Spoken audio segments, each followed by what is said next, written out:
નમસ્કાર મિત્રો, આપ સર્વેનું મારી યુટ્યુબ ચેનલ એસકે સ્ટડી ટોકની અંદર હાર્દિક સ્વાગત છે. મિત્રો, આજના વિડીયોની અંદર આપણે ખાસ જે ટેટ 1 છે, ટેટ 2 છે, તો એની વય મર્યાદા બાબતે ચર્ચા કરવાના છીએ. ઘણા બધા ઉમેદવારોની કોમેન્ટ આવતી હોય છે વય મર્યાદા બાબતે કે સાહેબ મારી ઉંમર આટલી છે તો શું હું ભરતીમાં ઇલિજિબલ ગણેશ કે કેમ, અત્યારે મારી વય આટલી છે તો મારે ટેટ 1ની તૈયારી કરાય કે કેમ, ટેટ 2ની તૈયારી કરાય કે કેમ. તો અને અમુક એવા ઉમેદવારો છે કે જે વય મર્યાદા વટાવી ચૂકેલા છે, તો એમણે પણ શું કરવું જોઈએ, શું તૈયારી કરાય કે ન કરાય, તો આજના વિડીયોની અંદર આપણે એ બાબતે ચર્ચા કરવાના છીએ. મિત્રો, પહેલી વસ્તુ તમને ખ્યાલ છે એ મુજબ પરીક્ષા લેવાનું કામ અલગ ભરતી બોર્ડ કરે અલગ બોર્ડ કરે છે અને ભરતીનું કામ અલગ બોર્ડ કરે છે. પરીક્ષા રાજ્ય પરીક્ષા બોર્ડ લે છે અને જે ભરતી છે એ જે પ્રાથમિક શિક્ષણ નિયામકની ટૂંકમાં કચેરી જે છે એમના દ્વારા ભરતી સમિતિ છે એમના દ્વારા કરવામાં આવતું હોય છે. તો તમે વય મર્યાદા વટાવી ચૂકેલા હશો તેમ છતાં પરીક્ષામાં તમને બેસવા દેવામાં આવશે. પણ જ્યારે જે પરીક્ષાનું નોટિફિકેશન આવતું હોય, તમે ટેટ 1નું નોટિફિકેશન જોઈ શકો છો, છેલ્લે ખાલી એટલી એક નોંધ મારી દેવામાં આવે છે. અહીંયા તમે નોંધ વાંચી શકો છો. શું લખેલું છે નોંધ? કે વય મર્યાદા તેમજ શૈક્ષણિક લાયકાત બાબતે ભરતી સમિતિ જે નિર્ણય લેશે તે આખરી ગણાશે. ટૂંકમાં તમારું રિઝલ્ટ પણ ઘરે આવી જશે, તમે ટેટ 1 પાસ કરી હોય, ટેટ 2 પાસ કરી હોય, પણ જે બધું વય મર્યાદાની છે એ છેલ્લે નક્કી કોણ કરતું હોય છે? તો એ નક્કી કરતા હોય છે ભરતી સમિતિ. તો હવે આપણે ભરતી સમિતિ દ્વારા જે વય મર્યાદા બાબતે જે લિસ્ટ આપવામાં આવેલું છે એ જોઈ લઈએ. તો અહીંયા તમે જોઈ શકો છો એ મુજબ ખાસ પહેલાં 1 થી 5 માટે આપણે ચર્ચા કરીએ કે 1 થી 5 માટે વય મર્યાદા કેટલી હોય છે. તો પહેલું બિન અનામત કેટેગરીના જે ઉમેદવાર હોય છે એની વય મર્યાદા 18 થી 33 પુરુષ માટે. મહિલા માટે જે બિન અનામત છે એ 18 થી 38.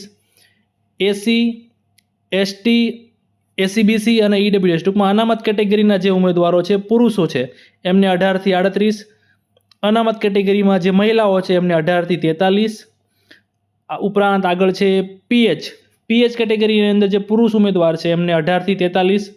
પીએચ કેટેગરીની અંદર જે મહિલાઓ છે એમને 18 થી 45.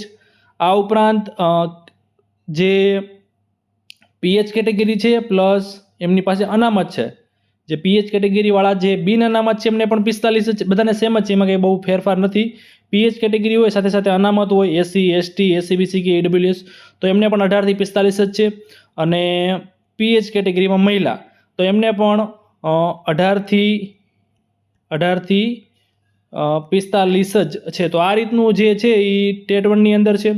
એવી રીતે આપણે ટેટ 2ની અંદર જોઈએ તો ટેટ 2 મીન્સ કે વિદ્યા સહાયક ભરતી ધોરણ 6 થી 8 માટે, તો એની અંદર બિન અનામત પુરુષ તો 18 થી 35, બિન અનામત મહિલા 18 થી 40, જે અનામત કેટેગરીના પુરુષો છે એમને 18 થી 40.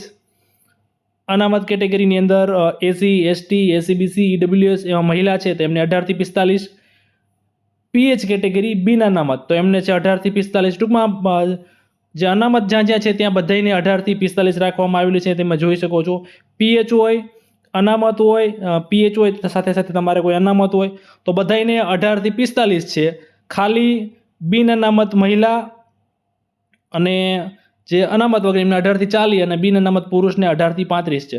હવે આ જે આપણે વાત કરી અત્યારે મિત્રો, એ વય મર્યાદા વટાવી ચૂક્યા છે, ઘણાની ઉંમર 40+ છે. તો એવા લોકોએ શું તૈયારી કરવી જોઈએ કે કેમ?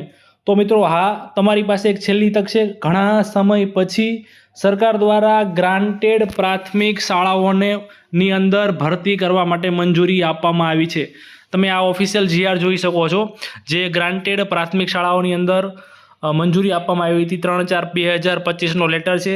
કેટલી ભરતી આવશે ગ્રાન્ટેડ પ્રાથમિક શાળાઓમાં? તો 1400 જગ્યાઓ ઉપર. આ 1 થી 5ની પણ હશે એની અંદર અને 6 થી 8ની પણ હશે. તો આટલી જગ્યાઓ ઉપર ભરતી આવવાની છે, જેની અંદર તમને ખ્યાલ છે એ મુજબ ગ્રાન્ટેડ શાળાઓની અંદર વય મર્યાદા ધ્યાને લેવામાં આવતી નથી. ટૂંકમાં તમે વય મર્યાદા વટાવી ચૂક્યા છો, બોર્ડર ઉપર છો, તો તમારે ચોક્કસથી ટેટ 1 ટેટ 2ની તૈયારી કરવી જોઈએ. આ ઓફિશિયલ જીઆર છે, તમે જીઆર ટૂંકમાં પરિપત્ર છે જે વહીવટી મંજૂરી આપવામાં આવેલી ગુજરાત સરકાર શિક્ષણ વિભાગ સચિવાલય ગાંધીનગર. તો જે સાથે એમાં એચટાટ જે મુખ્ય શિક્ષકોની 423 એને પણ મંજૂરી આપવામાં આવી હતી. ટૂંકમાં કહેવાનો મતલબ એટલો કે તમે વય મર્યાદા બાબતે થોડાક ચિંતિત હોય કે સાહેબ અમારે ટેટ 1 ટેટ 2ની તૈયારી કરાય કે કેમ, અમારી વયમર્યાદા આટલી છે, તો ચોક્કસથી છેલ્લો ચાન્સ અજમાવી લેવો જોઈએ. ભરતી આવવાની છે જે એ પૂરેપૂરી શક્યતા છે કે પરીક્ષાના આયોજન પછી જ આવશે, તો એમાં ક્યાંય તમને ખ્યાલ છે ગ્રાન્ટેડ પ્રાથમિક શાળાઓમાં ક્યાંય વયમર્યાદા ધ્યાને લેવામાં ના આવતી. બીજું, હવે ફાજલનું રક્ષણ પણ છે, તો આમાં એ નોકરી પણ સારી છે. તો આ બાબતે જ આજના વિડીયોની અંદર ચર્ચા કરવાની હતી. વિડીયો ગમ્યો હોય તો વિડીયોને લાઇક કરજો, બીજા મિત્રો સુધી શેર કરજો, અને ખાસ ચેનલ ઉપર નવા હોય તો ચેનલને સબસ્ક્રાઈબ કરી દેજો. ધન્યવાદ.